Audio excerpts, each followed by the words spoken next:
Hello. കഴിഞ്ഞ ദിവസമേ ഞങ്ങളുടെ വീട്ടിൽ കപ്പപ്പുട്ടുണ്ടാക്കിയായിരുന്നേ.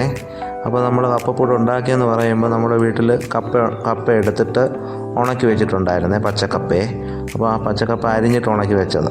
അപ്പോൾ ആ കപ്പ എടുത്ത് നമ്മൾ മിക്സിയിൽ എടുത്ത് ഒന്ന് പൊടിച്ചു.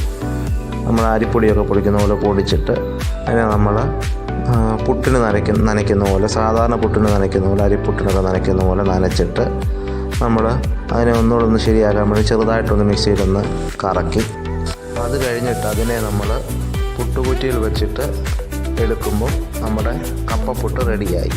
നമ്മളിവിടെ ഇഡലി പാത്രത്തിലാണ് ഉണ്ടാക്കിയത്. ഇഡലി പാത്രത്തിൽ ഇല വെച്ച് ഉണ്ടാക്കി, നമ്മളല്ലാതെ ഡയറക്റ്റ് ഇട്ട് ഉണ്ടാക്കിയതാണ് ചെയ്തത്. ഇതെന്നിട്ട് ബീഫ് കറിയോ ചിക്കൻ കറിയോ കൂട്ടി നമുക്ക് കഴിക്കാൻ പറ്റും.